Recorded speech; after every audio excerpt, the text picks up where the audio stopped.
O arranjo constitucional coloca o Senado como casa do equilíbrio.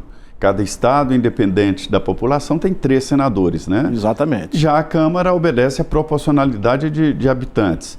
Só que colocaram na Constituição um freio dos maiores, né? 70 deputados é o máximo. Só São Paulo que chega a 70 deputados, poderia ter mais de 123 deputados, né? Exatamente. E os menores têm 8 deputados. Então, assim, por exemplo, o Amapá, o Rondônia, esses estados, eles têm 700 mil habitantes e tem 8 deputados e 3 senadores, quer dizer, ficou desproporcional, né? Eu acredito que o sarrafo que foi estabelecido pela Constituição, pelos constituintes de 88 e que está na Constituição, um sarrafo muito alto, do mínimo, em 8, que deveria ter sido em 4. O que era anteriormente quando se tratava de território. Então, aqueles estados que têm uma população menor deveria ser estabelecido em 4, mas estabelecido em 8. O que acontece é que quando você compara estados com a população maior do que esses que você acabou de citar, como Amapá, Acre, Rondônia, Roraima, entre outros, que são os ex-territórios que não conseguiram avançar na população, e compara com os estados do Nordeste, que tem às vezes 3, 4, 5 números de habitantes mais do que esses. Então esses acham que não pode ter 8, que é a mesma quantidade que tem aqueles que são o mínimo que está estabelecido na Constituição Federal. Olha, para se ter uma ideia, o Amapá tem 750 mil habitantes, né? Entre 700 a 750 mil habitantes. Tem 8 deputados, 3 senadores, e as emendas, as emendas dos parlamentares vão todas para o Estado, quer dizer, ali entupiram o Estado de recursos. Ainda tem a liderança do governo, o Randolph, e o presidente do Senado, né? Há uma distorção em relação muito dinheiro a isso, né?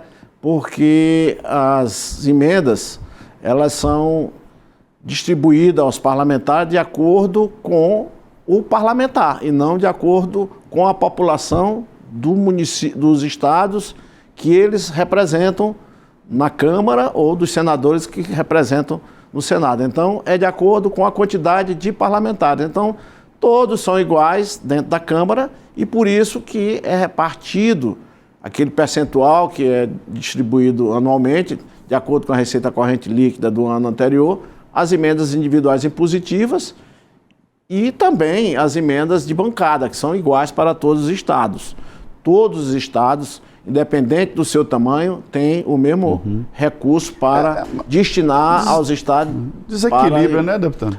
Acaba que há um desequilíbrio, mas de qualquer forma, a compreensão que existe é de que esses recursos que vão mais para os menores estados seria uma forma de compensar desigualdades regionais. Mas esse elemento novo que nós temos no orçamento, que é as emendas impositivas, nós temos que começar a estudar para saber se realmente essa condição de estados menores receberem o equivalente aos que recebem os outros estados grandes, se está realmente compensando para o desenvolvimento regional, se está melhorando o índice de desenvolvimento humano daqueles estados. Então há necessidade que se acho até complicado para o estado lá do Amapá viabilizar tantos recursos assim, né? É preciso ter uma capacidade técnicas para elaborar projetos e tal, para efetivar o dinheiro. Acaba que alguns municípios do estado do Amapá não conseguem consumir esses recursos orçamentários muitos deles destinados através de emendas parlamentares, porque são apenas 16 municípios lá no estado do Amapá e a grande quantidade de recursos disponíveis pelos parlamentares colocados para aqueles 16 municípios não são os municípios preparados para receber aquela grande quantidade de recursos. Eu sei que o senhor é crítico ao modelo atual da distribuição das emendas. Por quê? Veja bem, as emendas parlamentares, com a impositividade das emendas parlamentares, surgiram os deputados administradores de emendas, aqueles que calculam quanto vai se receber durante um mandato de 4 anos.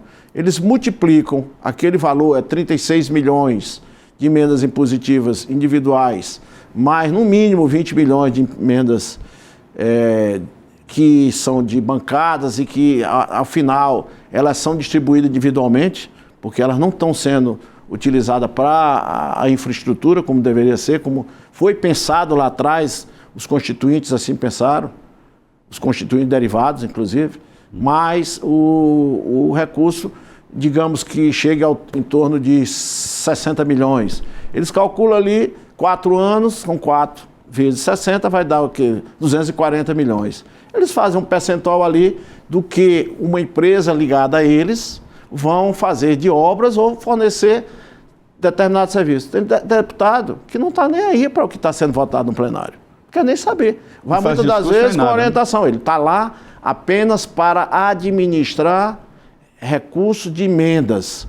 E esses recursos de emendas retornam muitas das vezes para as empresas deles, lá o valor de, digamos, de 40, 50 milhões, eles vão na época da campanha, como a fiscalização da eleição é muito frágil, o Ministério Público não consegue realmente, que tem a competência de fiscalizar as eleições, o Ministério Público Eleitoral não consegue fiscalizar, se negocia os apoiamentos e esses 40 milhões que ele ganhou, ele gasta 20, ainda fica com mais 20.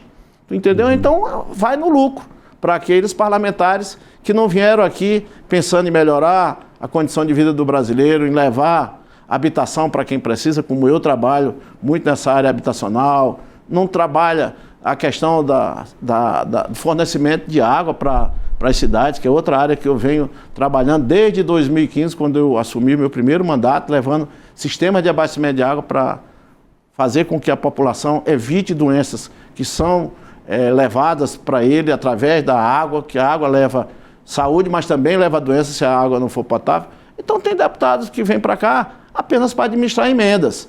A população é culpada? Claro que é, porque ela tem que saber distinguir quem é que quer ser, de fato, um representante do povo, que está preparado, que já mostrou que realmente é representante do povo, que representa os seus ideais, que representa as suas necessidades, que vai em busca daquilo que precisa por aquele que apenas é um mercador. É um mercador que vende o produto derivado da conquista que ele tem aqui no parlamento, suas emendas impositivas, e depois ele compra os votos do cidadão. E aquilo ali faz com que você movimente essa grande quantidade que existe hoje de parlamentares que não tem compromisso nenhum com as matérias que são realmente de interesse da população. E os temas que ali são tratados, tanto no Congresso Nacional, como na Câmara e no Senado, são de grande importância para a população brasileira. Mas uma parte lá, considerável, não está nem aí para o que se está tratando ali, se vai melhorar a saúde, se vai melhorar o sistema de saúde, se o SUS vai melhorar, se a educação infantil vai melhorar, não está debatendo isso aí. O que importa para ele é receber as emendas, fazer com que elas sejam pagas, e ali eles fazem vários tipos de negócios, beneficiando geralmente empresas que são vinculadas a eles. Essas emendas, elas se transformaram no grande poder do Congresso Nacional, né? O grande poder agora. E existem 3 tipos de parlamentares no Congresso. O que distribui as emendas para os municípios, onde eles são votados, né? E recebem, evidentemente, ali o apoio dos municípios, né? Um outro, assim, tem um grupo muito altruísta, né? Que manda até para fora do estado, para um hospital de câncer, como, por exemplo, o Hospital do Amor de Barretos, né? Área cultural, e é aquela emenda desinteressada. E o terceiro é para roubar mesmo, como o deputado está falando, administrar. E lá, os senhores sabem, né? Quem são os deputados de uma área, de outra e de outra, né? E não pode fazer nada, né? Exatamente, dá para perceber, a população deveria acompanhar, que eu acredito que é um grande equívoco da população brasileira, é de não acompanhar o desempenho do mandato dos parlamentares. Porque tem parlamentares que estão lá, homens e mulheres, não são só homens, mas homens e mulheres que ali estão, que estão apenas tratando dos interesses dele, os interesses individuais, daquilo que faz com que eles ganhem financeiramente e posteriormente renovar o mandato. Então eu acho que está bem aí a forma da população evitar que esses deputados e deputadas voltem e continuem a ser representantes do povo, porque de fato eles não são representantes do povo, eles compram o voto, aí tem o diploma de deputado, mas não estão representando o povo, eles estão representando o interesse deles. E muitas das vezes a gente perde algumas matérias interessantes ali, Zé Maria, muitas das vezes por 8, 9, 10 votos, 20 votos. E esses que não estão nem aí para a vida da população votam de acordo com a liderança deles, estão ali indicando, porque eles querem resolver o problema deles, financeiro, exatamente. É muito complexo. E acaba prejudicando a própria população. O presidente Lula, ele tem adotado um sistema de ligação direta com os presidentes da Câmara e Senado, né? A política tradicional é feita com lideranças, né, dos partidos políticos. O presidente tem acertado nessa articulação? Eu vejo assim, o presidente Lula, ele realiza um bom trabalho. As condições políticas que ele assumiu não foram as melhores, sem ter uma base de sustentação sólida. Ele tem apenas 130 deputados federais, de um total de 513, ele deveria ter pelo menos 257. Ele fez um acordo para dar governabilidade. Qual foi o acordo? Com alguns partidos, para que esses partidos participem do seu governo. E agora nós temos lá o MDB, o partido que eu pertenço, que já fez esse acordo com o presidente Lula desde a eleição do segundo turno, quando a Simone Tebet foi candidata ao primeiro turno, não obteve êxito, ficamos em terceiro lugar, mas ela teve um desempenho fantástico. E a negociação que nós fizemos com o presidente Lula na ocasião foi fazer com que alguns programas fossem implementados durante o governo do presidente Lula. Ali foi falado da igualdade de tratamento para as mulheres em relação aos salários. Isso o presidente Lula já cumpriu. O outro foi em relação à questão do que nós denominamos programa Pé de Meia. Foi também sugestão da Simone perante o presidente Lula, porque esse programa foi implantado no estado de Alagoas, quando o atual ministro Renan Calheiros Filho era o governador, foi implantado com o atual deputado Rafael, que agora é deputado federal do MDB de Alagoas. Foi naquela ocasião que foi implantado esse programa, por ter sido um programa exitoso, era a proposta de governo da Simone Tebet, no primeiro turno. E o presidente Lula concordou e já realizou esses compromissos que foram feitos com a Simone e com o partido, o MDB.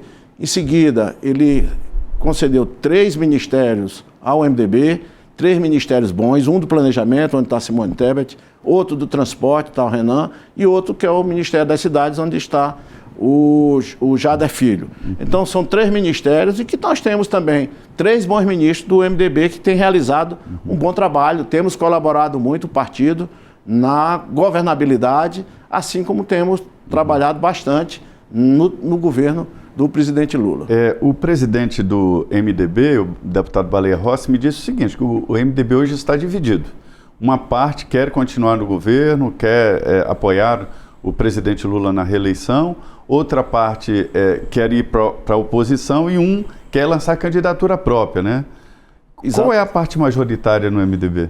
Essa que o Baleia falou. Hoje tem uma parte, Zé Maria, sem dúvida nenhuma, que quer lançar um candidato de centro ou de direita, uma parte do MDB. Sim. Outra parte quer apoiar o presidente Lula logo no primeiro turno, se houver 2 turnos, mas iniciar a campanha já apoiando o presidente Lula. E outra que quer realmente uma candidatura própria. Eu vejo que o nome mais forte que nós temos é o da Simone Tebet, que faz parte do governo do presidente Lula e seria impossível e lógico ela ser candidata a presidente da República contra o presidente Lula, que eu tenho certeza que será candidata à reeleição. Como é que uma pessoa que é membro do governo vai sair contra? Não tem sentido. Outro nome muito bom que nós temos é do próprio Renan, que foi um excelente governador, está sendo um excelente ministro, mas também é ministro do presidente Lula. O Renan Filho, né? O Renan Filho, que atualmente é senador, mas está licenciado para ser o ministro dos Transportes, faz um belíssimo trabalho. Outro bom candidato do MDB seria o Helder Barbalho. mas o Helder Barbalho tem um irmão que é o ministro das cidades. Então não teria condições de nós lançarmos um nome competitivo para a presidência da República.